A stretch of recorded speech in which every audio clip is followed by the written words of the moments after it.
हाँ तो भैया आप सभी का स्वागत है आपके अपने चैनल में। तो आज हम अपना करेंगे एनर्जी कंजर्वेशन एंड ऑडिट। देखो बिल्कुल इजी पेपर आता है इसका, आपको जितना हो सके लिख के आना है।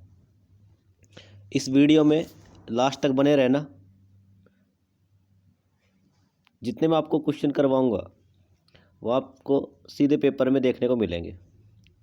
तो देखो फर्स्ट चैप्टर का देखते हैं अभी। देखो फर्स्ट चैप्टर में ये देखो, पहला ही क्वेश्चन है कि एनर्जी के सोर्स कितने प्रकार के होते हैं।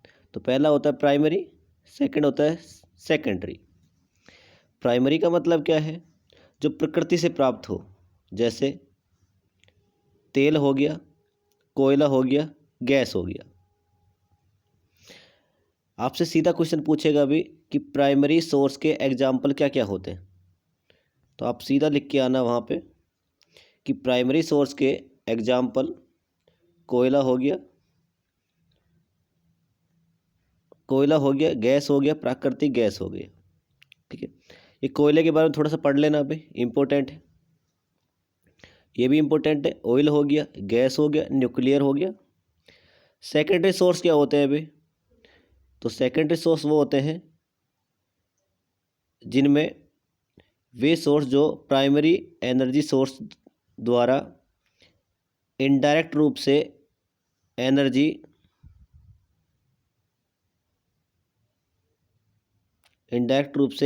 प्राप्त करते हैं, सेकेंडरी एनर्जी सोर्स कहलाते हैं।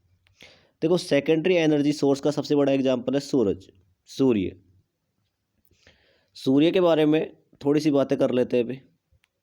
ये आपको दिख रहा है मस्त हंसता हुआ सूर्य, खुद हंसता है, दूसरों को रुलाता है गर्मियों के दिनों में, जबकि सर्दियों में आपको फायदा दिलाता है, अभी सर्दी से बचाता है। तो देखो सूर्य के बाहर का जो टेम्परेचर होता है 1.5 करोड़ डिग्री सेंटीग्रेड होता है, अंदर वाला 6000। सूर्य से पृथ्वी पर जो किरण आती है वो विधि होती है रेडिएशन, जिसे आप बोलते हो विकिरण विधि। समय जो लगता है 8 मिनट 16 सेकंड और 6 पल। अगर इसको सेकंड में कन्वर्ट करते हो तो 496 सेकंड, लेकिन रेलवे मानता है अभी 499 सेकंड। सूर्य के अंदर जो एनर्जी बनती है नाभिकीय संलयन अभिक्रिया होती है। संलयन मतलब हाइड्रोजन जुड़ते हैं, इसमें टूटते हैं। इस पे एक बम बना था परमाणु बम, इस पे बना है हाइड्रोजन बम। तो इसके बाद देखते हैं energy, wind energy secondary source का एग्जाम्पल है। एक हो गया आपके पास बायोमास, आपको इसको पढ़ के जाना है, अभी ये पढ़ के जाना है। देखो पहला क्वेश्चन आपके लिए हो गया प्राइमरी एनर्जी सोर्स व सेकेंडरी एनर्जी सोर्स में अंतर क्या होता है। तो आप दोनों के बारे में थोड़ा थोड़ा पढ़ जाना, अभी थ्योरी है पूरी। सेकंड देखते हैं एनर्जी डिमांड एंड सप्लाई, ये इंपॉर्टेंट है, अभी दोनों में अंतर पूछ सकता है। एनर्जी डिमांड व सप्लाई में अंतर क्या होता है, तो आप इसको अच्छे से पढ़ के जाना। तो एनर्जी डिमांड साइड मैनेजमेंट का मतलब क्या है? इसका कार्य एनर्जी को मैनेजमेंट के लिए विभिन्न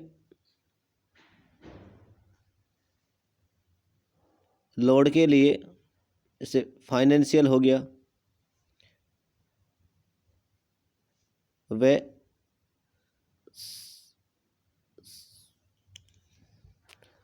इसमें थोड़ा साफ नहीं आ रहा अभी।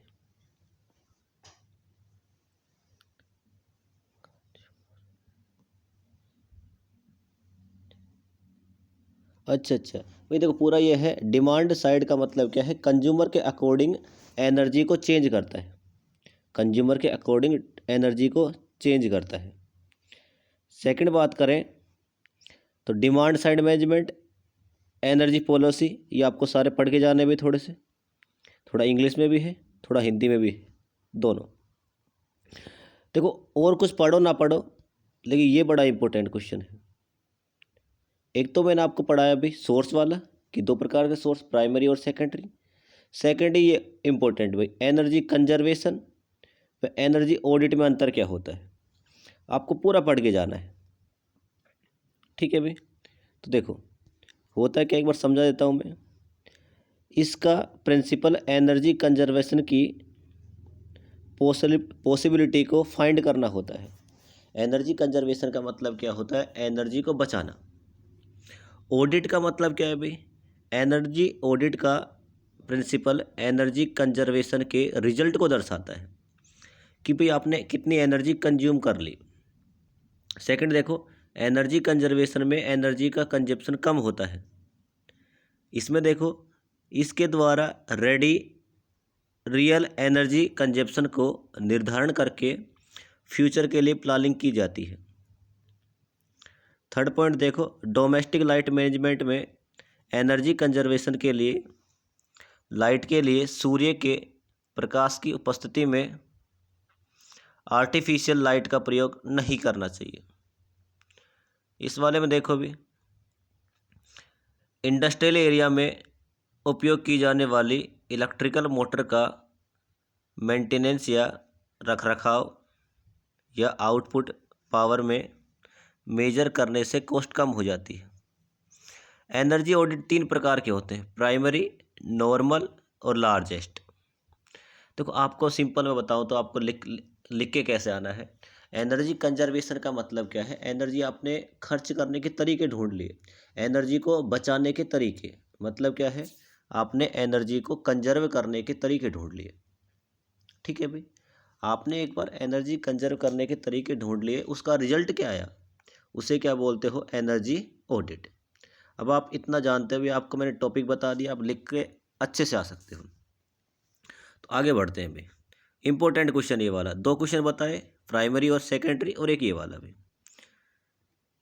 इसको थोड़ा सा पढ़ जाना भी। एनर्जी कंजर्वेशन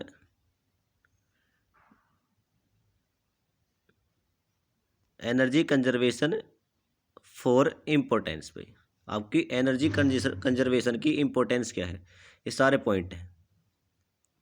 चैप्टर 1 के देखो मैंने इंपॉर्टेंट क्वेश्चन लिखे हैं, ये रहे भी। कंजर्वेशन और इसमें अंतर, ट्रैक्शन में एनर्जी ऑडिट को समझाइए, जनरेशन ट्रांसमिशन लाइन का, और एक ये वाला भी। 4 क्वेश्चन इंपॉर्टेंट देख लेना भी। आगे बढ़ते हैं सेकंड वाले में। सेकंड में आपको 2 ही क्वेश्चन पढ़ के जाने हैं, एक तो ये वाला और एक ये वाला। ये पूरा मशीन पे आधारित है भाई। एनर्जी कंजर्वेशन आपने पढ़ी होगी, मशीनें भी कौन कौन सी थी, slip ring, type of rotor contraction, square gauge, slip ring, भाई वही आ गया जो आपने सेकंड सेमेस्टर में, थर्ड सेमेस्टर में पढ़ा था। कुछ थर्ड का है, कुछ फोर्थ का है। जैसे डीसी मशीन आती है आपके थर्ड सेमेस्टर में, जबकि इंडक्शन मशीन आती है आपके पास फोर्थ सेमेस्टर में। तो आपने ये पढ़ ही रखा होगा भी, सेम वही है यहाँ पे भी। ये देखो आपके पास ये आ गई, ये मशीनें आ गई भी, डीसी मशीन के बारे में पूरा। Testing of winding, continuous test, winding test पढ़ के जाना है अभी, इम्पोर्टेंट है। एनर्जी कंजर्वेशन इन ट्रांसफॉर्मर, आपको सारे पॉइंट पढ़ के जाने हैं, थोड़ा थोड़ा पूरा पढ़ के जाना है इनके बारे में। ये पैरेलल ऑपरेशन भी ट्रांसफार्मर का ही है, अब आपको पता है, उसमें भी पढ़ा है आपने अच्छे से, थर्ड सेमेस्टर वाला। मैं आपको टॉपिक बता रहा हूँ भी, आपको बस इनको पढ़ के जाना है। ठीक है, देखो ये वाला इंपॉर्टेंट है भाई, एनर्जी कंजर्वेशन इक्विपमेंट, इसको इंपॉर्टेंट डालना है भी, अच्छे से पढ़ के जाना है इस वाले को, इसको पढ़ के जाना है आपको अच्छे से। ये सारे वही क्वेश्चन है। ये वेरिएबल फ्रिक्वेंसी ड्राइव, इसको पढ़ना अपने को। ठीक है भाई, ये सारा आपको पढ़ के जाना है भाई, थोड़ा थोड़ा। फोर्थ सेमेस्टर में देखो आपको यही क्वेश्चन पढ़ के जाना है, को जनरेशन को समझाइए। क्या होता है को जनरेशन, एक बार समझा देता हूँ भाई मैं आपको। यह एनर्जी के प्राइमरी यूज को कम करता है, इसके द्वारा एनर्जी की कॉस्ट कम हो जाती है। इसके द्वारा कंबाइंड करने से हीट एंड पावर, तो इसे कंबाइंड हेड एंड पावर कहते हैं। इसके द्वारा उत्पन्न होने वाली इलेक्ट्रिकल सप्लाई उत्पन्न करने को एनर्जी का उपयोग किया जाता है। तो जैसे फ्यूल आ गया, बॉयलर आ गया, टरबाइन। देखो बॉयलर में बॉयल होगी, स्टीम बनेगी टरबाइन से, अल्टरनेटर चला जाएगा, टरबाइन से स्टीम निकल गई भाई, टरबाइन से क्या बन गई? स्टीम। इसके 3 भाग होते हैं, इंजन, जनरेटर, एनर्जी सिस्टम और कंट्रोल सिस्टम। इन चारों पार्ट्स के बारे में आपको पढ़ के जाना है, ये पूरा पढ़ के जाना है भाई। जो मैंने एक क्वेश्चन इंपॉर्टेंट लगवाया भाई, इनको जरूर पढ़ के जाना है, ये बड़े इंपॉर्टेंट क्वेश्चन है। टाइप ऑफ कोजनरेशन इन, और एक सेकंड वाला type of cogeneration on the basis of technology, और ये कौन सा है? स्क्वायर वाला है, basis of square of energy use.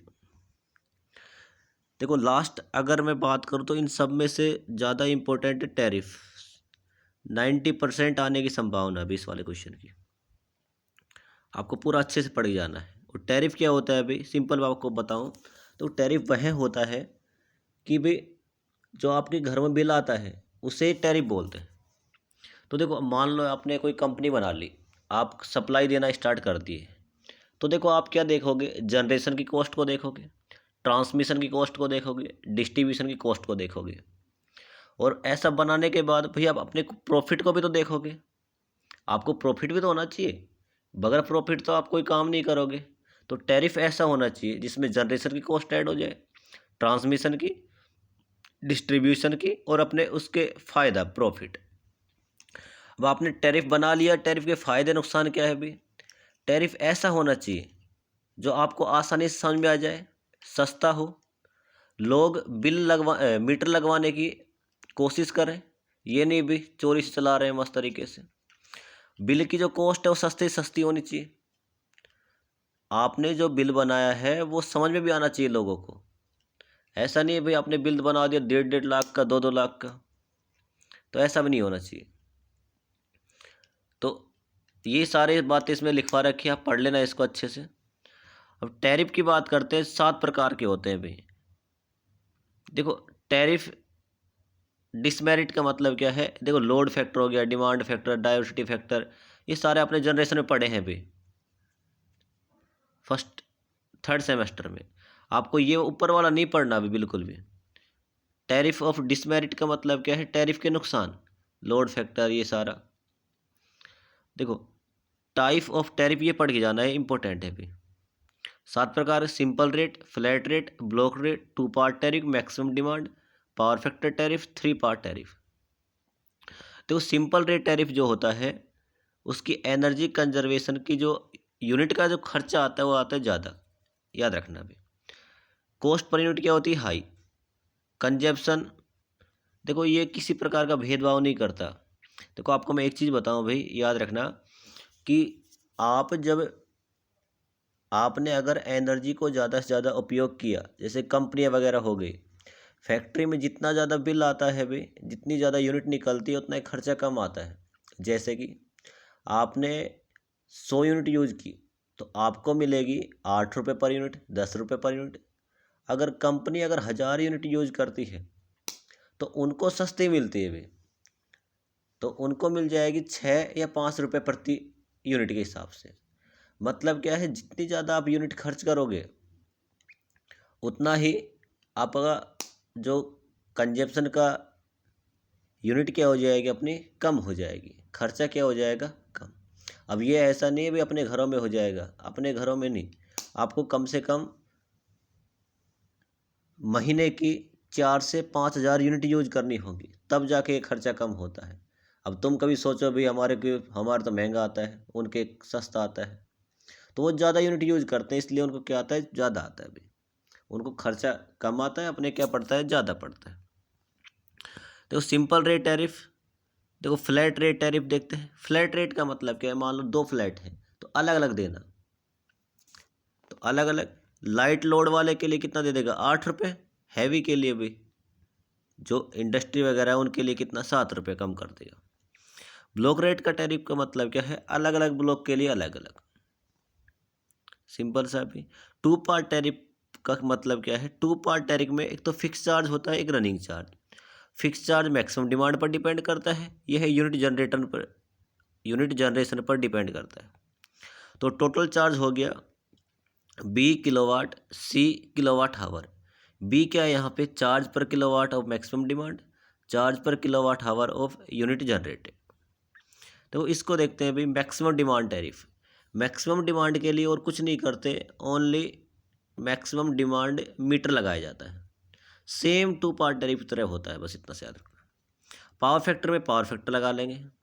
KVA power factor tariff, देखो केवीए पावर फैक्टर आपकी पावर 3 प्रकार की होती है, active power, reactive power, apparent power. तो एक्टिव पावर को मेजर करने के लिए आपने अलग से क्या लगा लिया, पावर फैक्टर लगा लिया। स्लाइडिंग स्केल का मतलब क्या है, देखो आप एक ऐसा पावर फैक्टर डिसाइड कर लोगे, जैसे आपने बोल दिया भाई 0.9 डिसाइड कर लेते हैं। तो अगर आपने इससे ज़्यादा अगर पावर फैक्टर है तो आप डिस्काउंट दे दोगे, इससे कम अगर आएगा तो आप पेनल्टी लगा दोगे भी। और एक ये हो गया केवीए एंड केवीएआर मीटर, मतलब एक्टिव, देखो केवीए मतलब एक्टिव, किलोवाट मतलब केवीए नहीं है भाई, ये किलोवाट है, इसको थोड़ा करेक्ट कर लेना, ये किलोवाट है, ठीक है, क्या है, kilowatt. Kilowatt and KVAR tariff. Kilowatt का मतलब क्या है, एक्टिव पावर, इसका मतलब क्या है, रिएक्टिव। एक्टिव और रिएक्टिव पावर को अलग अलग आपने क्या कर लिया, मेजर कर लिया। तो देखो भाई मैंने आपको ये पूरा पढ़ा दिया। अभी आपको करना क्या है, इस वीडियो को आपको कम से कम 2 बार देखना है, उसके बाद आपको अपने नोट्सों को बार बार रिवाइज करना है। देखो बिल्कुल इजी पेपर आता है अभी, आपको पन्ने भर के आने हैं, पूरा लिख के आना है पॉइंट वाइज जो आप जानते हो। मैं इसके साथ जो फर्स्ट पेज है, फर्स्ट पेज इस पीडीएफ का, उसमें मैंने सारे इंपॉर्टेंट क्वेश्चन लिख दिए, आप उनको देख के जाना है, नोट्स को पढ़ना है, वीडियो को देखना है। फिर भी आपको कोई दिक्कत आए आप नीचे कमेंट बॉक्स में कमेंट कर सकते हो। और इसकी पीडीएफ देखो भाई कहाँ मिलेगी, तो पीडीएफ आपको ग्रुप में मिलेगी। मैं आपको नंबर नोट करवा रहा हूँ, 78913759 और 62। आप इस ग्रुप में इस नंबर पर मैसेज कर देना। अभी जो नए बच्चे जुड़े हैं मैसेज करना इन पे, आपको वहाँ इस क्लास की पीडीएफ मिल जाएगी, पूरे नोट्स वगैरह रहेंगे उसमें ही आपको इम्पोर्टेंट क्वेश्चन मिलेंगे। आगे जितनी भी क्लास आएंगी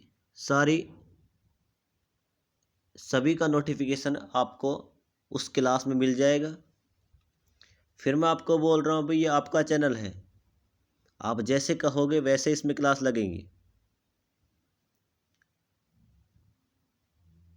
अपन इस वीडियो में इतना ही करते हैं, आगे नई वीडियो लेके आने वाला हूँ स्विच गियर की, ट्रैक्शन की। तो सभी बच्चे ग्रुप में ऐड हो जाए। जो नए बच्चे हैं चैनल को सब्सक्राइब कर लें। अगर आपको लग रहा है अभी मैं थोड़ी बहुत मेहनत कर रहा हूँ आपके लिए, नोट्स आपको दे रहा हूँ भाई, तो चैनल को सब्सक्राइब कर लें। आपके लिए मैं मेहनत करने के लिए तैयार हूँ, बस आपको थोड़ा सपोर्ट करना है। जो नए बच्चे जुड़े हैं चैनल को सब्सक्राइब कर लें। इस वीडियो में इतना ही करते हैं। आप सभी का धन्यवाद भी जो आप मेरे से जुड़े। इस वीडियो में इतना ही। सभी को जय हिंद। ठीक है भाई।